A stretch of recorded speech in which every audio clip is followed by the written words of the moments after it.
Não é de hoje que o batuque ecoa no terreiro de Xambá. Loas, percussões e uma grande riqueza revelam a musicalidade do quilombo Portão do Gelo, na periferia de Olinda. Herdeiro dessa cultura ancestral, Guitinho da Xambá sempre esteve envolvido nesse universo fundante de nossa cultura. Desde 2001, ele integra o grupo Bongar, com um trabalho voltado à divulgação da cultura pernambucana. Guitinho da Xambá é o nosso convidado do Entrevista Coletiva de hoje. Olá, Guitinho, eu sou Vanessa Costa. Eu gostaria de saber qual é a relação do grupo Bongar com as religiões de matrizes africanas e como influencia na composição da música de vocês. Olá, Vanessa. O Bongar ele tem um trabalho totalmente ligado à questão da matriz africana, pelo fato de ter sido um grupo, né, que nasceu numa comunidade que tem essa tradição forte, e o cotidiano dela é relatado nas nossas músicas. E isso vai desde a concepção da gente das brincadeiras de infância, né, e da vivência nos rituais religiosos. E a gente transforma isso em música, e onde a gente leva para o palco de forma brincante, né, e profissional. Eu queria saber de você o seguinte, o frevo agora, ele tem um projeto que ele agora vai ficar tocando nas rádios, em todas. Sim. E o pessoal da religião evangélica se manifestou contra. Eu queria saber se na tua trajetória de artista, você já sofreu algum tipo de preconceito religioso. Até porque o ritmo que você toca é de matrizes africanas, enfim. Então, olhando pela concepção macro, né, assim, todo instante a gente sofre, né, preconceito, né. Eu costumo dizer que o Brasil não é um país preconceituoso, né. O Brasil é um país conceituoso, né, já se tornou-se conceito na sociedade que determinada forma da gente ser, de cultuar, né, de brincar, de cantar, é tida como algo, principalmente pelos evangélicos, demoníacos. Então, assim, a gente já sofreu aqui fora, né, assim. Talvez a gente tenha uma felicidade, o Bongar especificamente, pelo fato da peculiaridade que é a Xambá e pela trajetória que a Xambá, no contexto mais contemporâneo, vivenciou, dessa preservação, do reconhecimento do quilombo urbano e tal. Então, e pelo tempo que a gente está no local lá, em Olinda, né? Então a gente tem um respeito muito grande. Mas fora de lá, sim, a gente sofre no cotidiano, né? Desde andar com o meu turbante, né? Na rua todo mundo se admira, né? E às vezes de forma muito agressiva. Então, assim, diretamente eu acho que eu nunca vivi, assim, chegar alguém, talvez pela autoafirmação que a gente tem, né? E de certa forma as pessoas têm essa leitura, né? De saber aonde vai atacar, né? Eu acho que talvez por entender a gente da Xambá, um grupo de jovens, né, mais politizados, as pessoas não veem diretamente. Mas eu acredito que todo instante a gente está sofrendo. Boa noite, Guitinho. Meu nome é Isis Cajueiro. E eu pesquisei um pouco sobre a tua trajetória do grupo.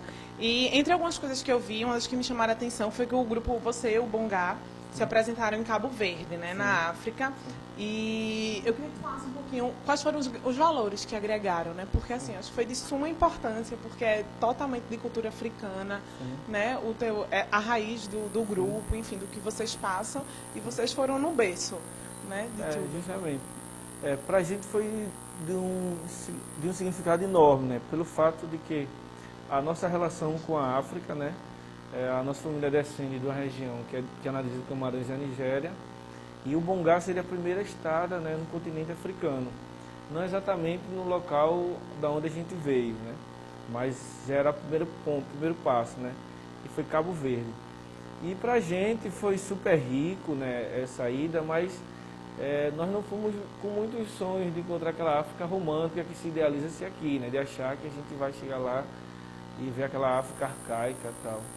E como eu falei, a gente tem essa formação hoje da juventude da Xambá, de muita leitura, a gente foi super consciente que poderia encontrar coisas que talvez para um leigo fosse decepcionante. Então, para a gente foi super normal estar em Cabo Verde e as pessoas não conhecerem nada sobre orixá. A gente conversar e muitas das pessoas não saberem. E 95% serem católicos, né? Então, assim, agora, africanidade pura lá, desde a forma de andar, de cantar, de dançar. Mas no que se toca na questão da religiosidade, o catolicismo predomina totalmente, assim. E para mim, não foi muita surpresa porque a gente fez essa leitura. Agora, com isso, não deslegitima a africanidade deles. A gente viu nas roupas, na forma de dançar, nas linhas melódicas das músicas, tudo muito África, né? Mas eu não fui lá esperando encontrar rituais. Deve existir, sim. Para isso, talvez um tempo a mais vivenciando lá, que a gente pudesse ter colhido alguma coisa, mas a expressão maior é do catolicismo. Oi, Guitinho, tudo bem? Eu sou Alexandre Rafael. No momento, a gente está... Os meios de comunicação estão se voltando muito para o Marco Feliciano. Sim. Tudo que ele fala ou faz vira notícia rapidamente, tanto nas redes sociais. E ele postou nas redes sociais que os africanos são descendentes de ancestrais amaldiçoados por Noé. Ok? E ele foi eleito para a Comissão de Direitos Humanos e Minorias da Câmara dos Deputados.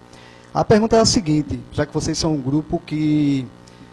Eu assisti um vídeo seu e você disse que é o único terreiro, né, na América Latina remanescente do povo africano Xambá. Então, como é para vocês lidar? Como é para vocês lidar com essa situação em que no Brasil, por uma suposta democracia, as pessoas têm o direito de expressar opiniões que muitas vezes denigrem uma cultura, uma raça ou a crença de determinados grupos? Então, o primeiro ponto é que denegrir é tornar algo negro, né? Então, assim, a gente usa esse termo, às vezes... infelizmente, erroneamente, né? Erroneamente, né? E, assim, para mim, quando eu vejo as falas de Feliciano, o que mais me toca, de certa forma, eu acho, o povo de terreiro, é a capacidade que as pessoas têm de diminuir o ser humano. De diminuir o ser humano, porque o ser humano, em sua potencialidade, ele pode se usar para tantas coisas. E eu acho que esse tipo de indivíduo ele faz em outra frente, sabe? Que não agrega nada. Para a gente ouvir isso, eu estava vendo o programa do Rafinha Coelho, né? E ele se baseou muito em coisas da Bíblia, né? Então, assim, ele defendendo o dízimo, né? Ele disse que o dízimo está lá na Bíblia, né? Tal. Mas está na Bíblia que José foi carpinteiro, né? Está na Bíblia que Jesus andou de burro e os caras só andam de Ferrari para cima, né? Então, assim, que morava em casa de palha, né, tal, e os caras só moram em mansões gigantescas de 8 milhões, né? Então, assim, pra gente é triste, porque justamente toca nesse ponto, né, de que o ser humano, ele se empobrece, né? E, assim, cada vez mais está se criando no país uma cultura do ódio ao outro, né? A gente não tem uma construção do que uma coisa que eu falo muito assim, tipo, a minha existência legitima a sua diferença. Então, assim, eu vou sempre lutar pelo direito de você ser diferente para poder existir. E eu acho que é isso que está faltando, sabe? Não há condição da gente viver num ambiente onde todo mundo é igual, é muito monótono. Então, assim, é o que dá sentido à humanidade é essa pluralidade. Então, para mim, quando o Feliciano ele fala isso, está construindo-se no país uma cultura do ódio ao outro, a ser diferente. Para finalizar a sua pergunta, eu acho que a minha grande preocupação é que nesse país, a políticas que estão se vendo para sanar esse tipo de situação são políticas, para mim, que é política de panela de pressão. Porque política de intolerância, né, da tolerância, não é política sadia. Tolerar significa, no primeiro instante que eu tiver a oportunidade de te matar, eu vou te matar. Eu estou te tolerando. Então, a política tem que ser de direito, né, da gente construir uma relação onde eu possa respeitar a diferença. Meu nome é Alexandre Pimenta. A minha pergunta em si, você poderia falar um pouco da sua trajetória, para poder te conhecer e tal? Poderia? Então, minha mãe falou que eu nasci na segunda-feira, né, à meia-noite, né, logo após um toque de Ogum lá na Xambá. Nasci na comunidade Xambá, né, que já tem um tempo aqui em Pernambuco.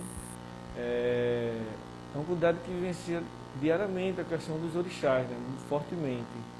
E é nesse ambiente que eu vou me entender como indivíduo, né, desde a forma da compreensão do mundo externo, né. É uma comunidade bastante rica, né, pelo modo de construção dela política, né, cultural. E é nesse ambiente, como você novamente dizendo, que eu vou entender o mundo que hoje eu vejo. Então foi lá que eu compreendi o que é música, foi lá que eu compreendi a forma de fazer política, né? E foi lá que eu fiz o conservatório pernambucano. Depois chegou uma hora que eu saí, disse, esse lugar não é para mim não. E resolvi estudar música que meus avós faziam lá, que é percussiva. E hoje traduzi isso no Bongá. Então assim, daí depois eu terminei os estudos cedo, né? Com 17 anos já tinha até concluído, mas aí eu disse, não vou para entrar na universidade não quis fazer universidade de cara, fui estudar poesia, fazer dança, tal, teatro também. E em seguida, depois resolvi fazer universidade, tentei primeiro música, não passei, segundo história, também não passei, no terceiro eu fui para ciências sociais e aí então logrei a universidade. Estou lá já há 8 anos, já era para ter saído lá, mas estou fazendo uma cara. Não estou muito preocupado não, fui reprovado pra caramba. Boa noite, Guitinho. Boa noite. Meu nome é Veridiana Velez e nós sabemos que tudo no começo é muito difícil. E nós gostaríamos de saber de você, no começo, qual foi tua maior dificuldade e se ela ainda persiste até hoje? Olha, como bem você fala, né? A carreira de qualquer artista, qualquer não, né? De alguns artistas é super difícil. Para Sandy Júnior não foi tanto, não, né? Então, né? Pra gente né? Os caras não foi tão difícil, mas pra gente é. A particularidade maior do Bongá, eu acho, a maior dificuldade é engraçado que eu vou dizer, foi o entendimento de nossos próprios familiares. Por quê? Há um conceito na sociedade que ser músico é ser vagabundo, né? Então, assim, não se tem grana e tal. E um bando de doidos, jovens, negros, de uma comunidade periférica, que resolveram ser músico, né? Sem ter esse título de ser músico do conservatório, era loucura. E fora isso, fazendo uma música que é tira de música que não é aceitável, não toca assim rádio, né? Tal. Não tem nenhum ídolo assim nacional que se toca cuco, esse tipo de situação. E aí foi a grande dificuldade maior foi a gente convencer a nossa família. Embora vivenciasse aquilo, toda aquela música, mas para ela não era algo que ia levar a gente a nenhum lugar, né? Isso foi muito, que inquietou muito a gente, né, durante todo o processo, né? Mas aí foi ao longo, né, do resultado. Eu me lembro que chegou um momento que a minha preocupação é que o Bongá já tocava só aqui na Recife e Olinda, né? E era para um público que conhecia muita gente, esses amigos. Eu dizia, não, a gente tem que tocar lá fora, tem que logar roupa. Quem tocando lá fora, aí os pais da gente vão dizer, poxa, os meninos viajaram, estão sendo reconhecidos e tal. E quando a gente começou a viajar, aí começou a vir os reconhecimentos, né, tal. E aí, a gente hoje, as dificuldades hoje são mais no que se trata o mercado mesmo, como hoje está posto, né. Assim, mas a maior dificuldade foi a gente convencer a nossa família mesmo. Acho que foi essa. Olá, Guitinho. Olá, tudo bem? Pois é, a música do Bongá, ela o tempo todo reflete a religiosidade xambá. Eu queria que você falasse como é que vocês trabalham esse respeito à religião e o lado artístico. Afinal de contas, vocês cultuam também orixás nas letras das músicas e existem muitas lideranças religiosas de matriz afro que até têm uma certa posição crítica e também tem muita preocupação com essa forma como a gente trata essa questão dos rituais religiosos na arte, de modo que um respeite o outro. Então, para a gente foi muito complicado a gente conseguir esse caminho que hoje o Bongá está, né, de viver tratando da questão religiosa e também do artístico, né. Eu acho que a gente trata isso bem pelo fato da questão da ancestralidade que a gente tem muito forte, né, com os nossos avós, com nossos pais e nossos orixás. Lembro bem de quando a gente começou a tocar e vimos fazer uma apresentação no Parque São Pedro, quando a minha tia-avó, Tila, veio assistir. E quando ela assistiu todo o show, e no outro dia eu ia passando na Avenida Xambá, ela mandou me chamar. E mandou tirar uma série de cantos que estavam no nosso repertório, porque aquilo para ela era religioso. E eu saí lá do terreiro agoniado, disse, pô, a gente vai cantar o que agora? Então eu disse, não, vou ter que começar a escrever. E comecei a escrever músicas. Mas se você pegar hoje um canto de terreiro e pegar uma música, a minha letra, o contexto, as linhas melódicas, é a mesma coisa. Inclusive o menino Bongá disse que quando eu vier ao Ló, quando eu morrer, acho que vou baixar e os meus pontos vai tudo ser cantado no terreiro, sabe? As músicas. Então, pra gente hoje tratar com isso, eu acho que é super tranquilo. Por quê?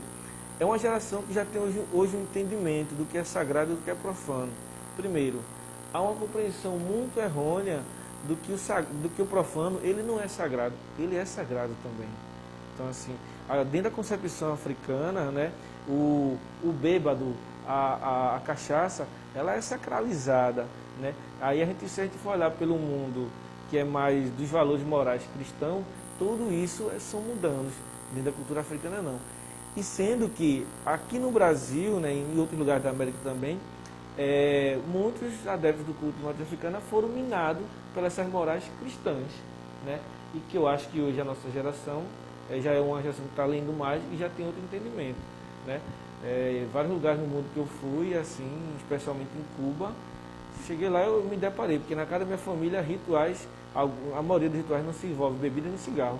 Quando eu cheguei lá eu me deparei com o rum, era o elemento básico para todos os ritos, e o charuto, sabe?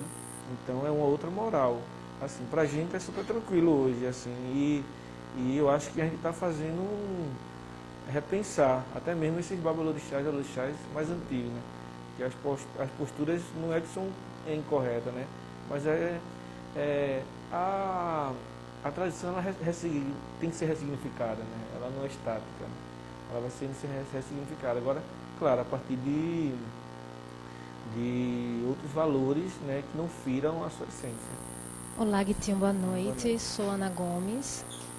Todo músico, quando tem uma experiência de show, de festival, ele sempre traz consigo uma nova experiência, né? O que foi para você, assim, que tipo de experiência você adquiriu no Festival de Cabo Verde? Olha, para mim a grande experiência em Cabo Verde foi a gente estar num lugar, né, e a facilidade como eles aprendeu a nossa música. Então, por isso que quando eu falo, né, que tem muito de africanidade, parece ser redundante por estar na África, mas esses elementos, né, que nos ligam do DNA, né, essa identificação que é de cara. Então a gente conviveu com as batucadeiras. Então as linhas melódicas que elas contavam, né, e as linhas melódicas nossas, foi muito tranquilo para a gente unir. Diferente de outros grupos que a gente vivenciou de outros países, né, a dificuldade de encontrar ali uma flecha para poder unir o nosso som com o deles. Então isso para mim foi uma das maiores experiências assim, em Cabo Verde, né? E se tratando do Bongá, aparentemente parece ser um grupo de jovens e que viajar é uma oportunidade de a gente conhecer praias bonitas, né, pessoas bonitas e tal, mas a gente conseguiu hoje manter um ritual entre a gente de que qualquer lugar que a gente vai, a gente estuda antes a cultura, desde a culinária, desde história, tudo, e a gente sempre escolhe para vivenciar algo bacana que a gente acredita que é bacana, e nesse caso lá foi as batucadeiras. E pra gente, cada lugar que a gente vai, cada festival, a gente quer conhecer a parte social. E Cabo Verde foi um exemplo gigante, né? Uma ilha pequena, mas que super organizada em termos de saneamento, de energia solar, internet liberada para as pessoas em toda a ilha. O trânsito, você parava na faixa, os carros, na cidade não tem semáforo, né? Então, pessoas falam em média 3 línguas, todo mundo assim. E aí você vai ver uma coisa, uma mulher super africana com aquelas roupas coloridas, com um balai de fruta na cabeça equilibrando e com um iPhone na mão, assim. Então essa coisa é muito, muito incrível, né? Os paradoxos, incrível. Você também fala a respeito pelo que eu entendi, li um pouco sobre você, do sonho que vocês têm, assim, o objetivo de chegar mais próximo dos países de origem, não é, do Xambá, não é isso? Assim, qual é o plano assim, de futuro para o grupo de vocês? Não, primeiro assim, o Bongá, eu entendo que ele vai dentro da Xambá, vai ser um canal, né, que a molecada passe por ele e se encaminhe, não para ser músico, mas assim para ser um indivíduo respeitado na sociedade, né? Eu estou no Bongá, eu me entendo como músico, mas eu não me entendo só como músico, né? O meu sonho, sabe, uma vez eu fazia uma entrevista que o Bongá tornou-se uma empresa porque a gente estava cansado de receber os nossos cachês por outras empresas que levavam mais da metade, então a gente se transformou numa empresa para poder a gente receber. E numa entrevista com uma menina que foi trabalhar com instituições, aí ela me perguntou qual é o sonho do Bongá, né, enquanto instituição. Eu digo, é um dia que ela se acabe, né? Aí ela, por que se acabe? Porque eu não quero viver eternamente como a sua ONG vive, né? Buscando, quanto mais miséria, parece que as ONGs se mantêm. Então, eu quero que um dia que o Bongá acabe, para não ter que viver como uma ONG. Então, quando ela, sabe? Então, o objetivo do Bongá maior, acho que, sabe, é percorrer o mundo com essa mensagem, sabe, que a gente tem de combate ao racismo, né, ao preconceito social, né, disparidade social. É mais isso, que a música é o elemento que faz nos levar. Eu digo a você, com muita tranquilidade, sem nenhuma pretensão. Eu sabia desde o instante do potencial da nossa música e aonde ela poderia nos levar. E logo quando comecei a tirar o Bongá, eu li muito Stuart Hall, né, assim, aquela história da globalização, aí que a globalização vai vir, vai unificar as pessoas. E o cara já dizia lá, não, minha gente, e foi com ele que eu aprendi. Né, quando ele dizia, não, enquanto todo mundo está achando que tudo vai virar McDonald's, não. Quem vai sobreviver é quem levantar suas bandeiras. E quando eu li isso, eu disse, cara, não, velho, eu vou ter que atacar e a porrada que eu vou manter aqui é a pancada da Xambá. E é isso que vai me manter. E foi isso que eu fiz. Trazendo para o nosso contexto, eu me lembro do Coco Raiz de Arco Verde, que é belíssimo, né, que toca o Coco do Sertão, quando estava muito em evidência, então assolou aqui, todo mundo queria tocar aquela batida do sertão. E eu fiquei com a batida da Xambá, porque aquilo ali não era que era melhor ou pior do que a batida do sertão, mas era porque é minha identidade. Entendeu? Então, assim, acho que era essa mensagem que a gente busca fazer. Né? Obrigada. Oi, Guitinho, meu nome é Aparecida Mello. Você até falou que já viajou para outros países, Cuba, Cabo Verde, e eu até li que vocês gostariam de ir até a Nigéria. Né? Se vocês têm planos de fazer shows na Nigéria ou em outros países no momento? Temos sim. No momento, assim, o Bongá, tem pessoas que me conhecem e dizem assim, Guitinho, ele não toma um cafezinho à toa. E de fato eu sou muito assim, sabe? Eu não vou para qualquer lugar, não é que eu seja um cara boçal, não é que eu seja um cara, é porque eu tenho um objetivo na vida. Então, para mim, para eu passar uma noite de sono, tem que ter alguma coisa que me agrade, que tenha a ver com... Não sou esse cara metódico também, sabe? Mas eu não sou de estar perdendo muito tempo. Então, tem um plano sim. E a nossa meta é 2015 a gente fazer um tour pela Europa. Pela Europa não, pela África. E isso, para mim, é tudo a passos, assim, sabe? Então, eu já estou trabalhando para isso. E fazer esse percurso pela África. E a Nigéria e Camarões tá na trilha. Eu queria saber, em relação ao nosso governo, prefeitura, secretaria, qual o papel dele em relação à divulgação da cultura Xambá, né, da religião Xambá? Qual o papel dele nesse trabalho? Então, a Xambá hoje, eu posso dizer a você, ela está em evidência graças aos seus esforços próprios, assim. Porque existe uma coisa muito diferente, né? Existem situações que você gera e que torna, né, o outro impossível que ele não se aproxime de você. Ele se aproxima até por uma força maior do que ele, que o obriga a estar junto de você. O que eu acho que foi o caso da Xambá.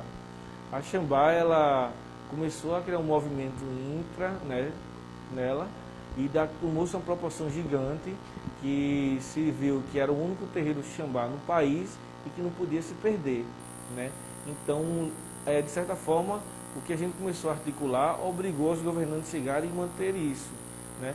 E que aí veio o reconhecimento do quilombo, né? O museu a gente montou às nossas custas, né? As ações que a gente fez lá de fóruns, de debate, foi a gente que elaborou. Então, assim, gerou esse movimento. Hoje, se eu dizer a você que há eu estou travando várias frentes com o governo, que é da construção do Centro Cultural, que ficou acordado de construir na comunidade, em compensação ao terminal de ônibus que fizeram na comunidade. O terminal já está pronto, mas o Centro Cultural não foi botado nem um tijolo. Está entendendo? Então, assim, é difícil tratar. Mais uma vez, Guitinho, você em um dado momento da entrevista, você falou sobre a questão de racismo. A gente sabe que determinadas palavras, elas já estão enraizadas na nossa cultura. Então, tipo, denegrir, que embora eu sabia disso, mas até onde isso de alguma forma te deixa machucado, te deixa constrangido, uma vez que muitas vezes a questão do racismo ou do preconceito não está no que se fala, mas também na forma como a gente interpreta o que se fala. E aí? Então, eu comungo em parte com você. Eu só acho que quando eu falo que o Brasil é um país conceituoso, é porque as coisas elas se tornou-se tão naturais como se fosse beber água, que a gente não percebe. Por exemplo, está eu e você sentado na calçada, né, de nossas casas, e assim vai passando lá do outro lado aquela mulher loiríssima, com um short curtinho, com um topzinho, né, indo pra praia. Aí eu e tu olha e diz assim, rapaz, olha que nega boa.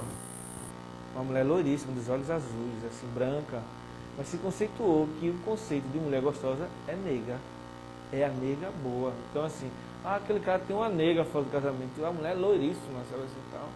Então não é, e esse tipo de coisa entra na nossa vida que a gente não percebe no nosso dia a dia. Então, aí é onde é que está o perigo. Tá entendendo? Por exemplo, vou dar carta branca. Ele me deu carta branca. O próprio negro diz, o cara me deu carta branca. De onde vem a expressão carta branca? A expressão carta branca nasceu com a questão da carta de alforria. O branco te deu a carta agora para tu ter liberdade. Então essa coisa se naturalizou-se no país de uma forma que a gente hoje não se apercebe, não se discute isso. Assim, então, isso é perigoso, eu acho, sabe? Hoje a gente já viu o quanto isso é perigoso, quanto tempo a gente levou o mangá na escola, né, como algo normal. O que é que hoje a gente está vendo? Hoje, o que a gente chamava de, ele está me mangando, hoje ele está me bullyingando, é bullying, né? Na minha época era mangá, né? Está mangando de mim, né? Aí, então assim, porque se naturalizou-se, mas vai chegar uma hora que para mim, como eu falei, é uma política de panela de pressão, sabe? Tolerar, isso vai desde o racismo, desde a questão religiosa. Então, política de tolerância não é o caminho. Eu me atrevo a fazer mais uma pergunta.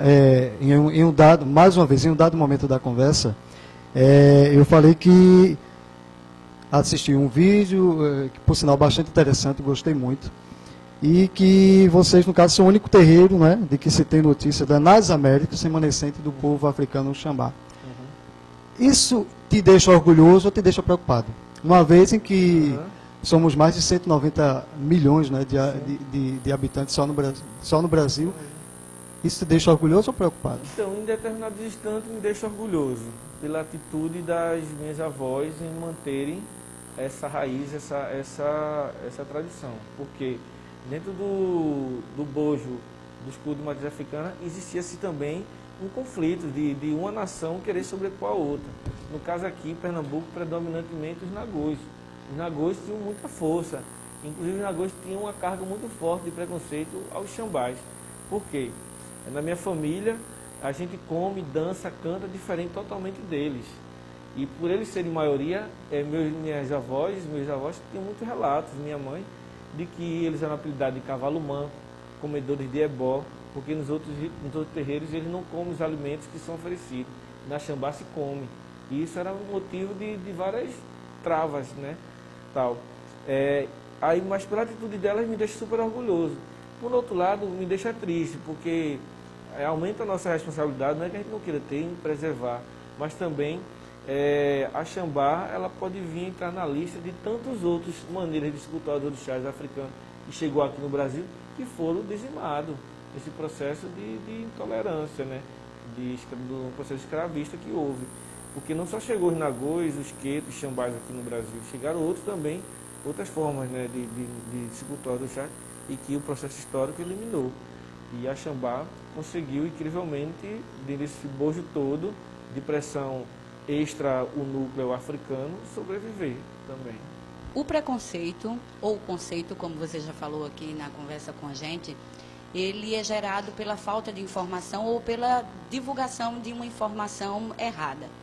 E aí, dentre os orixás que são cultuados em Xambá, tem Obá, que é uma orixá, porque eu tenho uma admiração muito grande, já que ela representa uma mulher guerreira, uma mulher que tem bastante atitude e que, olhando para o lado político, fazendo uma relação com o lado político, Obá poderia e inspira, na verdade, muitas dessas mulheres que hoje em dia estão aí lutando contra esse preconceito que há e que gera uma desigualdade de gênero muito forte. E aí eu queria que, não só falando, mas também cantando, você pudesse, ou sei lá, recitando um trechinho de alguma canção do Bongá que fale de Obá, ou que pelo menos represente esse orixá, que, assim como tantos outros, é um elo que faz com que a comunidade chegue perto desse ancestral tão importante. A Xambá tem essa força, né, bem marcante, né, da questão da figura da mulher, né. É uma comunidade totalmente matriarcal, né, assim, todas as lideranças, né, a primeira a minha bisavó, Maria Oiá, depois Mãe Bill, que é a principal, que foi a grande líder, que era de Ançã, Maria Oiá também de Ançã, Mãe Bill era de Ogum, mas tinha também Ançã, e Ançã era que mais atua, né. Depois tem a minha tia Tila, que era do Ixalá, e hoje tem a minha tia Lourdes, que é de Iemanjá, né, comandando a casa. E Obá, ela tem essa história forte, né, principalmente uma história muito simbólica com a história com o Oxum, né, que ela doou a sua orelha a Xangô e teve aquele atrito e tal. E também uma guerreira que lutou com diversos outros orixás, um deles Ogum, né. E Obá, ela tem um canto bem bacana, assim, né, que é tradicional, que eu gosto muito, né, que é Obá Eleco Ajaoci, Obá Eleco Ajaoci, Coroa Latobá, Latobá, Obá Eleco Ajaoci, Eolilu, Obá Mirerê, Abaçabaú, Iaogulodê. É um canto que trata justamente da questão. Na mitologia africana há um atrito que ela era casada com o Xangô, e Oxum também era casada com o Xangô, e as duas viviam na mesma casa com ele. Sendo que Xangô tinha mais admiração por Oxum, né, e Obá vai perguntá-la por que Xangô tem preferência mais por ela. Então Oxum inventa uma história e diz que é porque ela toda vez colocava um pedaço da orelha na comida de Xangô, e Xangô então adorava. E Obá, por conta disso, tora uma orelha e coloca na comida predileta de Xangô. E aí Xangô descobre, então, sai furioso atrás das duas, né, e conta-se a história que as duas, ao correr na mata, fugindo de Xangô, cada uma se transformou no rio, que se encontram. E que nesse encontro as águas são muito turvas, por conta dessa mentira de Oxum. Boa noite. Boa noite. Onde é que a gente poderia ter acesso a essas histórias, a esses mitos que você contou agora? Então, a gente tem uma série, né, de livros, né, que contam esses mitos, né, africanos, porque os mitos são narrativas de histórias vividas, né. Os orixás, eles foram pessoas que pela terra passou, né, de fato, e em seguida tiveram seus descendentes que passaram a cultuar. Em África, aquele orixá, né, tem seus familiares que os seus ídolos, né, passaram a ser cultuados por famílias, né, por estados, né, tal. E você pode encontrar em vários livros, né, e hoje também com a facilidade da internet. Mas também tem uma outra linha que é bastante africana, que é através da oralidade, né. Se você mergulhar dentro do universo dos terreiros, você vai ouvir vários relatos das pessoas, os diversos. Por exemplo, esse mito que eu contei aqui, você vai ver por uma ótica da Xambá, mas se você for no terreiro já tem uma outra leitura, né? Tem uma outra forma de contação. Eu confesso que eu sou muito adepto da oralidade, assim. Gosto do escrito, tudo, mas eu sou muito de ouvir. Gosto muito de conversar com o velho. E você defende essa cultura para que ela seja passada nas escolas, assim como o ensino da religião cristã hoje em dia é muito utilizado nas escolas. Você defende que essa cultura seja também passada nas escolas? Então eu acho que a escola ela deve ser um espaço, né, para ser tratado a religiosidade, e não ser um espaço de ser tratado religião. Eu acho que isso é uma das grandes dificuldades que está se havendo no Brasil, né? Eu acredito que até o próprio ateu, existe muito ateu, né? Eu sou ateu graças a Deus, né? Tem muito ateu que diz isso. Eu sou ateu graças a Deus. Então assim, mas eu acho que a escola tem que ser esse ambiente de tratar, porque eu acho que o ser humano ele não vive sem nenhum apego ao espiritual, né? desde seja a religião dele for o dinheiro, né, for o carro, mas ele tem, acredita assim, canaliza uma energia espiritual naquilo, né? Então, eu acho que no Brasil está tendo essa dificuldade que hoje se entende que quando você vai falar de religiosidade, então cada um quer impor a sua dentro de um ambiente que ela deve ser tratado como plural, né, abraçar todo mundo. Eu não defendo que seja tratada a religiosidade africana dentro das escolas, eu defendo que seja tratada a questão histórica, a evidência histórica, saber que isso faz parte do povo brasileiro, né? Como o catolicismo, como o protestantismo faz parte. Então, isso tudo tem que ser tratado na escola. Agora, religião alguma acho que deve entrar, nem no ambiente. Sobre a participação de grupos como o Bongá e outros do mesmo gênero no Carnaval, né, de Pernambuco. São grupos de cultura popular e você já deu depoimentos à imprensa falando sobre o descaso do poder público com a cultura popular, né, falta de pagamento, falta de estrutura para as apresentações. Eu queria saber como isso se dá e se você vê alguma perspectiva de mudança agora, por exemplo, com a nova gestão da Fundarp, se você vê alguma possibilidade de mudar essa realidade. Então, isso é um processo longo que o Estado vem vivenciando, né? Acho que desde a questão houve melhorias sim, né, com a gestão anterior do PT, mas eu acho que construiu-se uma política muito festiva, né? Assim, se entendeu a cultura popular como a música, né, em geral, como um aperitivo dentro de um processo social que é muito gigante. As pessoas não entendem que a função que a música tem, que a cultura popular tem, é a mesma função que a gente tem que olhar com muito carinho a saúde e a educação. Todo mundo gosta de música, né? Tudo que a gente faz na vida, a música está de fundo, né? Então assim, mas as pessoas não olham isso como isso um elemento importantíssimo dentro do contexto social. Para mim, essa nova gestão tem um complicador aí no meio do caminho. Por quê? O grande complicador é a história da Copa, né? A Copa é um evento da FIFA, né, que vem com uma série de regras e que hoje está levando a cidade a um processo de higienização, né?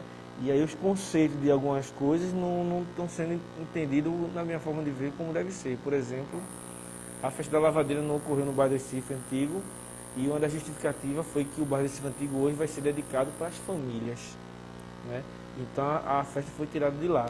Mas nesse exato momento está acontecendo a seresta, né? Então no Marco Zero está ocorrendo. Então, que conceito de família é esse que está se dando na cidade? Então, eu não vejo muita expectativa não, né? Numa roda de diálogo que eu tive na Livraria Cultura, me perguntaram, Guitinho, o que é que tu acha que a cultura popular vai ser na Copa? Eles vai ser a bola, vão dar um chute para bem longe. Assim, aí já está confirmado o show de Daniel, né? Então, Cláudia Leite, Parangolé, tá tudo já, né? Vai rolar essas coisas. Eu acho que a gente vai ficar nessa onda abafada. Eu fico triste, porque a gente serve de...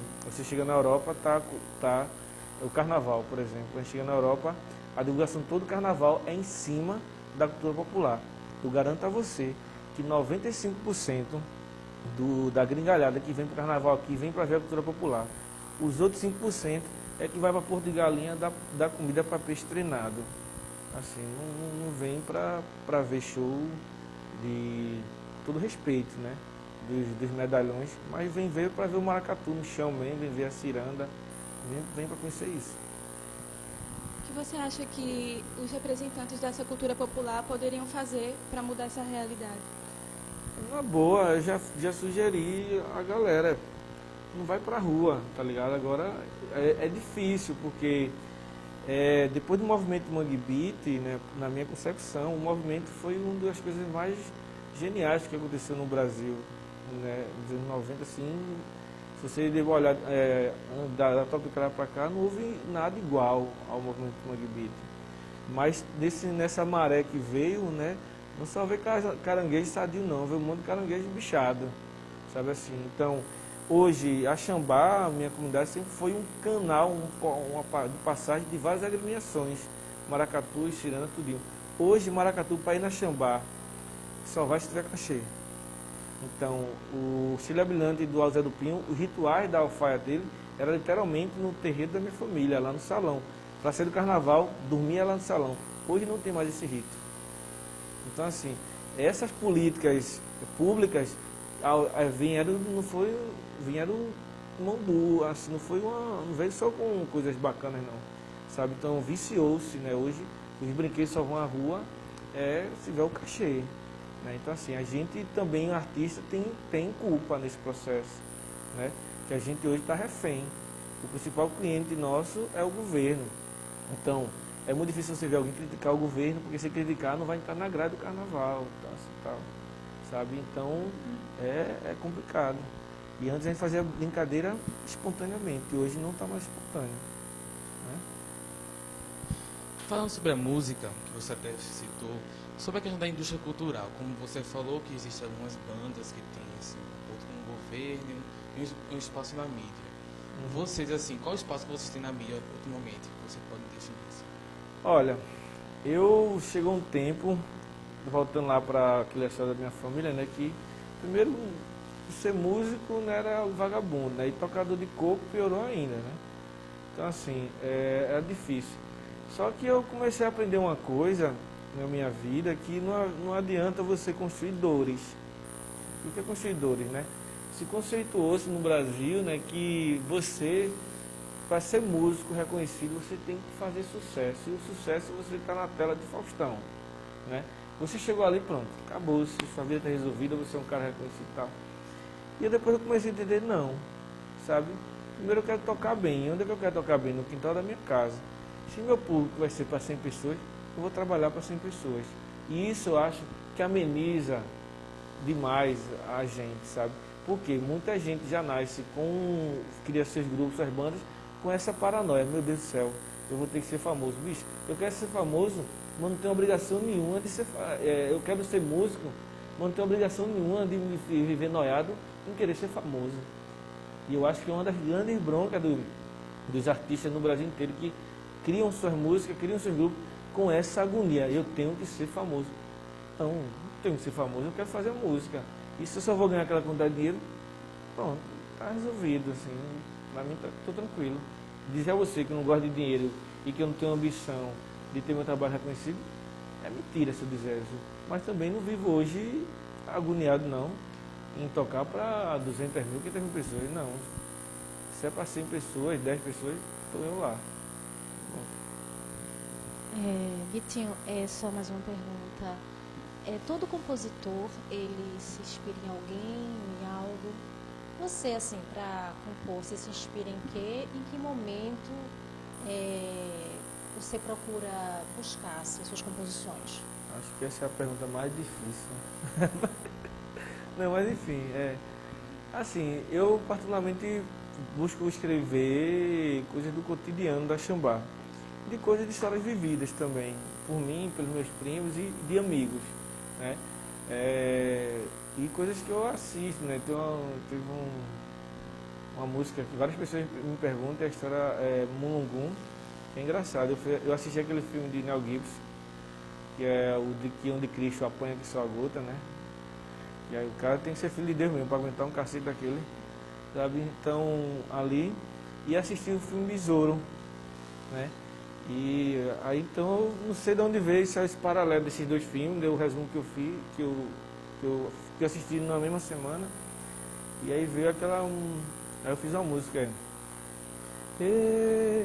Chegou notícia que veio de longe, me disseram que foi algo tão sério que sangraram a batida de martelo, quase mandaram o nego pra Boca Grande. Tava estirado no meio do mato, nego. Tava estirado no meio do mato quando ouvi o cachorro latindo, quando vi Mulugum derrubado. Eu sei que eu juntei Besouro com Jesus Cristo, não sei como aí. Isso é uma música, sabe? Mas normalmente vem dessas inspirações, de histórias que eu sempre escuto. Assim, eu desde a infância sempre fui um cara que gostei muito de conversar, como eu falei, com os mais velhos. Eu sempre fui muito de ouvir histórias, né, tal. E isso até me levou a trabalhar com o Ministério da Cultura durante 2 anos, de coordenar uma ação que era de contador de histórias, de mestres griots, porque eu sempre gostei de sentar muito, colar e ouvir. E é nessas conversas que vai vindo tal, e de histórias que eu vivo também, que meus primos vivem e que eu escuto. Guitinho, se foi falado aqui sobre preconceito, sobre racismo, e atualmente na sociedade, homofobia ou racismo, preconceito em si, é muito se falado. Mas será que a palavra que a gente deveria falar realmente não seria respeito? Porque quando você fala respeito, talvez você englobe tudo isso, e você, concordando ou não com a religião do outro, a cultura do outro, mas você respeita. E eu acho que talvez isso seja o mais importante. O que você acha sobre isso? Então, é justamente isso, né? Tipo assim, eu não posso concordar com o que você diz, mas morrerei lutando pelo direito de você dizer o que você pensa. Eu acho que é isso que a gente tem que brigar na sociedade, né? Garantir isso, né? E eu acho que o que está faltando mais é esse entendimento, sabe, na sociedade. As pessoas hoje têm uma necessidade de autoafirmação sobrepondo, né, esmagando o outro. Então eu acho que esse caminho vai nos levar a uma sociedade muito perigosa. Pelo fato de eu ter viajado bastante, né, eu tive uma experiência bem forte na Irlanda, né? Eu passei 15 dias lá e foi um lugar que eu caí, e um dia antes de eu chegar lá, a grande zum de Belfast foi que um protestante mandou um católico ajoelhar e deu um tiro na cabeça dele. E o bairro que eu passei, que eu fiquei, era um bairro de protestante, onde eu não poderia usar a cor verde, que era a cor que simbolizava os católicos, né? E eu não poderia usar laranja num bairro católico. Então, assim, eu teria que medir todas as minhas palavras, assim, tal. Eu convivi com um grupo de jovens protestantes e católicos que estão repensando a Irlanda, né? Mas a todo instante onde eu fui, em algumas festas, numas ruelas, assim, e meus amigos estavam dizendo, todo mundo com medo, porque a qualquer hora poderia uma bomba estourar. E isso católico e protestante. Em bairro católico que eu fui, até 10 anos, a comida e a água só chegava de helicóptero. E eu tenho várias fotos de muros gigantes que dividem os bairros. E os grafites é tipo assim, um católico matando um protestante, um protestante matando um católico. Então, e lá o governo tem uma política de tolerância. Por isso que eu digo, não, política de tolerância não é política, sabe? Não é política. A gente vai estar sempre incubando, sabe? Incubando um processo que alguma hora vai estourar. E isso hoje a gente já assiste. Terreiros invadidos, né? As pessoas sendo espancadas, né? O caso que houve em Brejo da Madre de Deus, os terreiros foram todos invadidos, né? Pessoas apanhadas, pessoas hoje não moram mais na cidade. Enquanto isso não há uma... Não estou dizendo que o pessoal do terreiro são bonzinhos, mas, por exemplo, agora há pouco foi preso esse pastor por estupro, uma série de situações. Mas ninguém foi queimar a igreja, ninguém foi nada, e agora ele já tem um discurso preparado. O pastor é porque ele realmente não era crente, ele não era evangélico de verdade não, rapaz. Ele não era evangélico de verdade. Eles usam logo, o discurso agora é esse. Se você pegar na net agora entrar, esse pastor que foi preso, eles dizem, não, porque de fato ele não era evangélico, porque se ele fosse evangélico ele não fazia isso, né? E é engraçado essa coisa que acontece no Brasil, né? E que todo mundo é preso e encontra Jesus lá dentro. Até brinco com todo respeito, mas Jesus está preso. Porque todo preso que entra, aceita Jesus, encontrou Jesus lá dentro da cadeia. Assim, é uma coisa engraçada. Eles estão dizendo, encontrei Jesus na cadeia. Betinho, a última pergunta para finalizar. Certo. Nos conta sobre o grupo Bongá, quais são os trabalhos, agendas de shows. Conta um pouquinho do futuro do grupo, por favor. Certo. Então, o Bongá são formados por 6 pessoas, né, todos primos. Tem Mari que faz a nossa produção e coordenação, da Xambá, né, como falei aqui. Hoje o Bongá tem 3 discos empacados, assim, tá para botar na praça, estamos gravando tudo ao mesmo tempo. Tem um DVD que está prestes a ser lançado também, né, que a gente gravou ano passado, Peixinhos. Agora a nossa meta é lançar esse DVD. Temos agendado ano que vem já turnês fora do país, né? E A nossa meta mesmo agora sim, na verdade, é a gente dar continuidade ao trabalho mais social na nossa família, na nossa comunidade, né? Com a construção do centro, estamos brigando por isso, para mantermos lá ações com a molecada. Mas em termos de aspecto de música e artística, eu acho que a gente tem muito a lograr, mas sem nenhuma agonia, né? Eu acho que o grande lance que a gente vem tendo, Bongá, é não ser agoniado, né? naquilo que eu falei, né? A gente não tem essa paranoia de se tornar uma artista pop reconhecida mundialmente e tal. Queremos ser, mas não ficamos nessa fissura, né? E a grande coisa que eu vejo dos artistas aqui em geral, a gente às vezes é muito criativo no palco, mas não é criativo na arte de se produzir. E eu acho que, com toda a modéstia, talvez o Bongá tenha esses dois caminhos bem bacana, né? E acho que é por aí, a gente tá com boa perspectiva de próximo. Eu fico super agradecido, espero voltar outras vezes. Fico feliz com todo mundo, assim, desculpa qualquer coisa, se deixe passar. E dizer que as coisas são construídas com diálogos mesmo, assim, né? Só numa roda vivamente que a gente vai poder nos entendermos e encontrar espaço para todo mundo. Eu fico super feliz e pode ter aí boa disposição. Dia se aproxima e bem canta alegria. Acorda Maria, pra sambar o povo que já raiou o dia.